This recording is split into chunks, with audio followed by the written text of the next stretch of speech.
Bismillahirrahmanirrahim.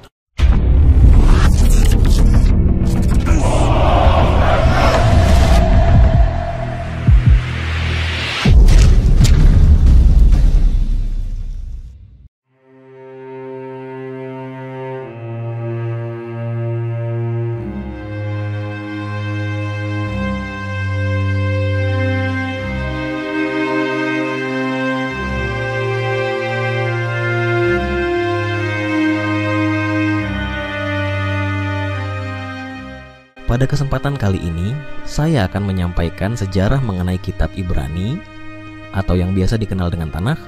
Tujuan saya menyampaikan sejarah ini tidak lain adalah untuk menambah wawasan kita semua agar kita dapat mengetahui hal-hal yang berkaitan dengan sejarah di masa lalu. Nah, bagaimana sejarahnya? Marilah kita simak penjelasan berikut ini. Alkitab Ibrani, juga dikenal sebagai Tanakh atau Kitab Suci Ibrani, merupakan salah satu karya sastra yang paling berpengaruh dan suci dalam sejarah peradaban manusia. Sejarah Alkitab Ibrani dimulai ribuan tahun yang lalu di tanah Israel kuno. Teks-teks yang membentuk Alkitab Ibrani dikumpulkan dari masa ke masa, dengan beberapa bagian yang berasal dari zaman Mesir kuno dan Babilonia. Proses pengumpulan dan penyusunan Alkitab Ibrani memakan waktu berabad-abad dan akhirnya selesai pada abad kedua sebelum Masehi. Salah satu perubahan signifikan dalam sejarah Alkitab Ibrani adalah evolusi bahasa Ibrani yang digunakan dalam teksnya.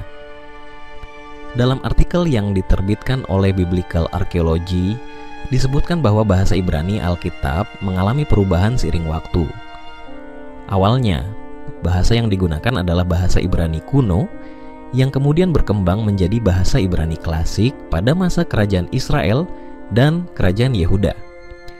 Kemudian, selama periode Persia, bahasa Ibrani berkembang menjadi apa yang kita sebut bahasa Ibrani Rabbinik pada zaman Talmud.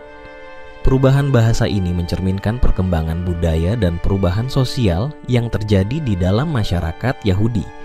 Penggunaan Alkitab Ibrani hingga kini. Penggunaan Alkitab Ibrani juga meluas ke seluruh dunia.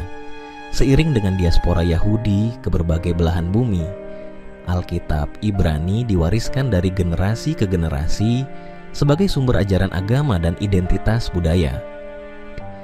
Ketika munculnya agama Kristen, Alkitab Ibrani menjadi bagian integral dari kitab suci Kristen yang juga mencakup Perjanjian Baru.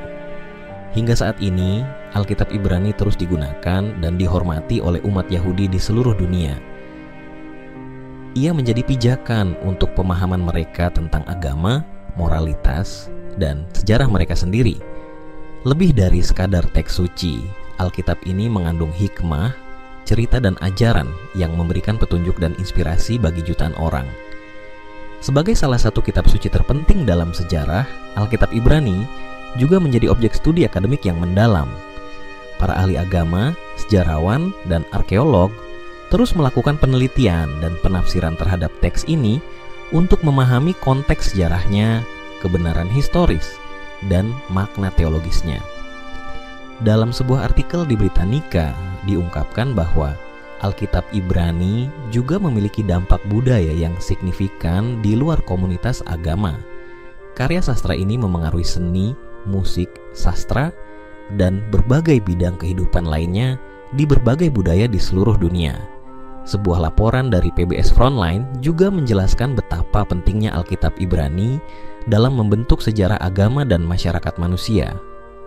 Teks ini tidak hanya berfungsi sebagai panduan spiritual, tetapi juga mempengaruhi perkembangan hukum, etika, dan pemikiran filosofis. Alkitab Ibrani merupakan sebuah warisan budaya yang tak ternilai harganya. Dengan sejarah yang kaya dan penggunaan yang abadi, kitab ini terus menjadi pijakan spiritual dan sumber inspirasi bagi jutaan orang di seluruh dunia. Kitab Ibrani terlengkap dan tertua kini dipamerkan di kota Israel, Tel Aviv, sebelum dijual dalam lelang. Kodeks Sasun diperkirakan dibuat sekitar 1100 tahun yang lalu oleh seorang juru tulis di daerah Mesir atau Levant, wilayah Mediterania Timur. Ini adalah contoh manuskrip tunggal paling awal yang berisi 24 buku dari kitab Ibrani dengan tanda baca, vokal, dan aksen. Dan kitab suci itu akan dilelang di Sotheby's, New York pada Mei mendatang, yang diprediksi akan laku terjual dengan harga 452 miliar hingga 754 miliar rupiah, 30 hingga 50 juta dolar Amerika.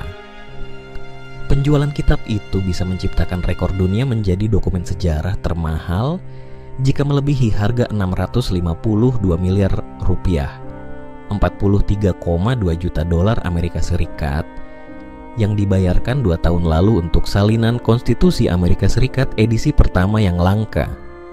Kitab Ibrani itu terdiri dari 24 buku yang dibagi menjadi 3 bagian: Pentateuch, para nabi dan tulisan; Pentateuch, the prophets dan the writings.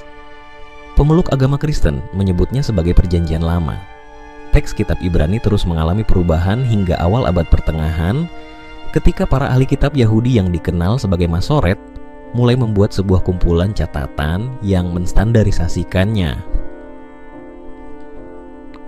Aleppo Codex yang disusun pada tahun 930 dianggap sebagai teks Masoretik yang paling otoritatif.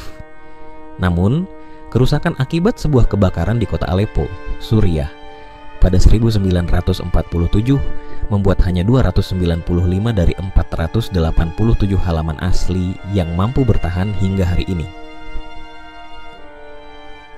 Kodeks Sasun yang berdasarkan metode penanggalan karbon dibuat tahun 900. Hanya kehilangan 12 halaman menurut Sotheby's.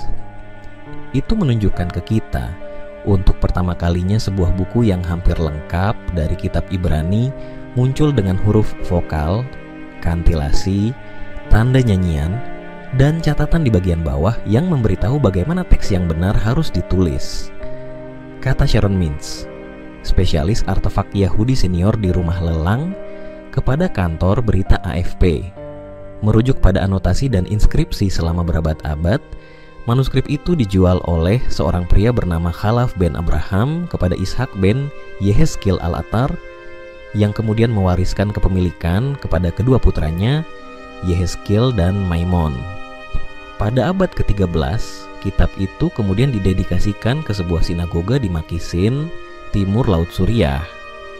Setelah kota itu dihancurkan baik oleh bangsa Mongol pada abad ke-13 atau oleh Timurid pada awal abad ke-15, manuskrip tersebut dipercayakan untuk diamankan ke Salama ibn Abil Fakr. Setelah itu, kitab itu menghilang dalam sejarah selama 500 tahun, hingga muncul kembali pada 1929 setelah diakuisisi oleh David Solomon Sassoon yang mengumpulkan koleksi manuskrip Ibrani terbesar dan terpenting di dunia di rumahnya di London. Kodeks Sassoon hanya pernah dipamerkan sekali sebelumnya dalam sejarah modern, di British Library pada tahun 1982. Kurator Museum Orang Yahudi Anu Tel Aviv, Orit Shaham Gofer, mengatakan dia mengharapkan sekitar 10.000 pengunjung akan menghadiri pameran kitab pertama yang selamat dalam sejarah, selama seminggu yang langka dan mengharukan. Kitab suci adalah dasar dari budaya Yahudi, tambahnya. Sebagai orang Israel dan Yahudi, saya pikir sangat penting bagi orang Israel untuk melihat kitab yang sangat penting ini. Demikian yang dapat saya sampaikan.